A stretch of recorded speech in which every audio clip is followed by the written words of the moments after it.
ओम शांति।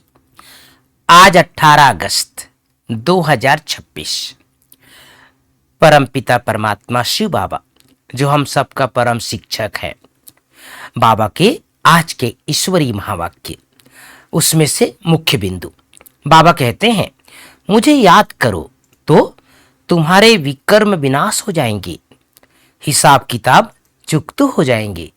बाकी थोड़ा समय है, हिसाब किताब चुकतू करते जाओ, क्योंकि तुम हो अंधों की लाठी।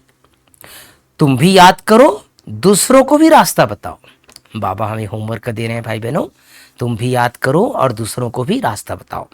दूसरी बिंदु बाबा कहते हैं, कोई भी बुरा काम हो जाए तो बताओ। बाबा जानते हैं कईयों से बुरे कर्म होते रहते हैं। रावण राज्य है ना, माया चमाट मारती है परंतु छिपाते हैं बहुत। बाबा कहते हैं कोई भी भूल होती है तो फौरन बतलाने से आगे के लिए युक्ति मिलेगी, नहीं तो वृद्धि होती जाएगी। काम महाशत्रु है। बाबा को लिखते हैं, क्या लिखते हैं? बाबा माया का बहुत अपोजिशन होता है। बाबा कहते हैं सदैव तो किसका योग नहीं रहता जो माया से बच सके। आज प्राणेश्वर बाबा की मुरली से मुख्य 5 बातें। पहली बात, सुनी सुनाई बातों पर विश्वास नहीं करो।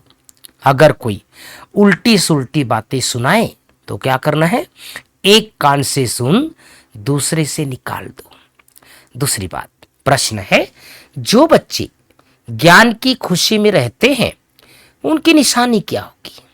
उत्तर है, वे पुराने कर्म भोग का हिसाब किताब उस खुशी में मर्ज करते जाएंगे। ज्ञान की खुशी में दुख दर्द गम की दुनिया ही भूल जाती है। बुद्धि में रहता है अब तो हम खुशी की दुनिया में जा रहे हैं। रावण ने श्रापित कर दुखी किया, अब बाबा आए हैं उस दुख की गम की दुनिया से निकाल खुशी की दुनिया में ले जाने। गीत बजा है, तुम्हें पाके हमने जहां पा लिया, जमी तो जमी आसमां पा लिया। तीसरी बात, श्रीमत पर अपना और दूसरों का कल्याण करना है। कोई कुछ झूठी बातें सुनाए तो सुनी अनसुनी कर देना है, उस पर बिगड़ना नहीं है। कभी भी देवता बनने वाले ब्राह्मण कुलभूषणों का नाम बदनाम ना हो, इसका ध्यान रखना है।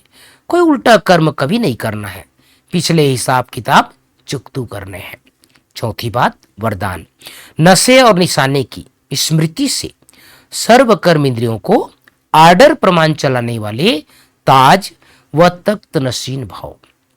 नशे और निशाने की स्मृति से सर्व कर्म इंद्रियों को आर्डर प्रमाण चलाने वाले ताज व तख्त नशीन भाव। पांचवी बात, स्लोगन, कमजोर संकल्प ही प्रसन्न चित्त के बजाय प्रश्न चित्त बना देता है। कमजोर संकल्प प्रसन्न चित्त के बजाय प्रश्न चित्त बना देता है। तो भाई बहनों, आज की पूरी मुरली का सार मैं एक शब्द में बता देना चाहता हूं। ब्राह्मण जीवन है, कभी कुछ भी गलती हो जाए, कभी कुछ भूल हो जाए, क्योंकि जीवन है, संस्कार है पुराने, कई लोगों से पुराने संस्कार के कारण गलती हो जाती है, कभी संगदोष के कारण गलती हो जाती है। बाबा की ज्ञान में चलते चलते कई बार दिल खाता है। तो बाबा हमेशा कहते हैं, बच्चे अगर कोई गलती हो जाए, कुछ भूल हो जाए तो उसको छिपाना नहीं है। एक बार अव्यक्त बाप दादा ने कहा था, अगर छिपाएंगे तो खुद ही छिप जाएंगे। इसलिए कभी भी हमें कुछ भूल हो जाए तुरंत फौरन बाबा को सुनाओ।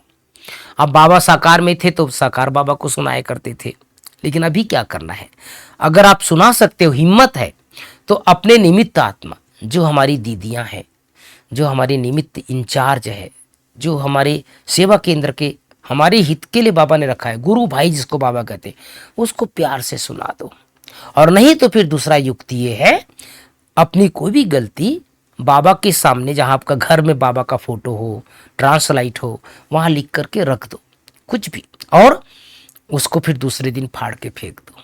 फिर ये संकल्प करो कि आज के बाद ये गलती मेरे जीवन से नहीं होना चाहिए। तो ये सुंदर युक्ति भाई बहनों जो बाबा हम सबको स्वोन्नति के लिए बताते रहते हैं। ओम शांति, ओम शांति।